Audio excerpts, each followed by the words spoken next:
Welcome back to I don't know, 5? episode 5 of On the record with me, Blake Gibb, and my assistant here, Who You Melissa Haven't Loya. Fed. Oh yeah, me. You did just feed me. I did feed you. Yes, we got pizza. So this week we have another album or two to talk about. Which one did you pick this time? Well, I brought an oldie but goodie that I've had most of my adult life and childhood life, Steppenwolf Live. This is actually very random, and I didn't even know that you liked this band. So what's going on with this?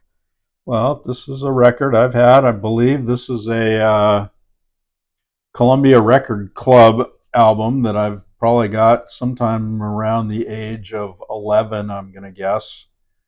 Yeah, well, let's see. Yeah, it would have been 11. It was released in 1970. It was a long time ago. Long time ago. Tells you how old I am. And I'm guessing that you would have listened to them for the first time ever receiving this album from the club? No, because they had some hits that were on the radio. Okay, so you already know who they were. Oh, yeah, I know who they were. But would this have been your first record of theirs? Yes, this was the first record of theirs that I had. A live one. That's interesting.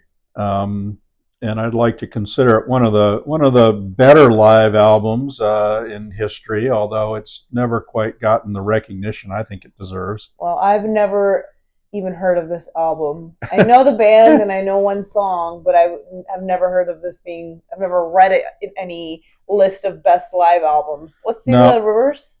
The reverse. It's got a nice little skull and a song listing on the back. Mm-hmm. It's a double album. And it has a gatefold, which has pictures of all the band members, and I think there's a shot there of the band playing live. Yeah. John Kay is the front man and original founding member of the band Steppenwolf. Steppenwolf was with us essentially from 1968 to 1972 before they disbanded. So I'm guessing you never saw them in concert. Never saw them in concert. No, I was a little young. Yeah. I don't think I went to my first concert until 1974, 73 or 74. Yeah, so you just missed it. Just missed it. So what's so special about Steppenwolf? Steppenwolf. Steppenwolf. Hey, this was some serious rock and roll, metal, protest music. This is from the Vietnam War era. Born to Be Wild, which was on their very first album, 1968. Huge hit for them. This band sold 25 million records. Yeah, that's a lot. Born to Be Wild was on the soundtrack for Easy Rider, and it was also another of their songs, The Pusher, which was written by Hoyt Axton, was also on Easy Rider. But these guys they definitely were dialed into the kind of both hippie and biker music scene of the late 60s, early 70s. Yeah, I definitely think of like Harley Davidson when I think of this band. I also kind of think very Don't Tread on Me. So I would have never thought hippie. Well, but they've got songs on here. There's Don't Step on the Grass, Sam, which is all about a protest song for the government's attempt to get rid of marijuana amongst the youth and the hippie movement of the late 60s. And it's a great fun song. Mm-hmm. They also had, what was another song on here? Draft Resistor. Again, this is Vietnam War era stuff here, and there was a lot of protest movement going on when these songs were written and recorded. This album was recorded in early January 1970 at the Santa Monica Civic Theater, and released 3 months later. They knocked this thing out quickly. Yeah. In April of 1970. What's your favorite track? Oh wow. I love. Gosh, that's a tough one. I love "Don't Step on the Grass," Sam. It's a really fun You were just listening to song. this too, so Yeah. you know. The first song, "Suki Suki," which was also one of their first minor hits, is Mm-hmm. a great song. I mean, "Born to Be Wild" and "Magic Carpet Ride" are probably their two most famous songs, Yep. which are great songs. "Born to Be Wild" is also the first, kind of technically, the first use of the term heavy metal. Um, and it's a pretty kind of heavy metal song. I mean, and that's one part of the lyrics in the song. Yep. Are they a southern rock band? No, Not like Leonard Skinner? no, they're Okay. actually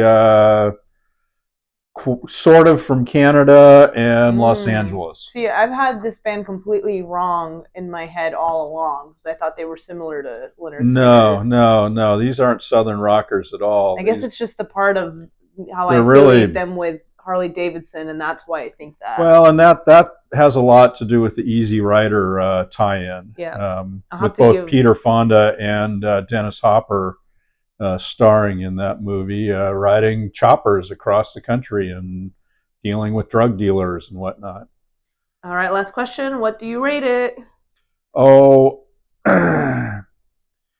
I'd rate this a good solid 4.5. All right. It's one of my favorite live records. The next album is going to have to be something that's like a 2. You can't keep rating them 4s and 5s. Boy, that's going to be hard. I mean, why would I even want to?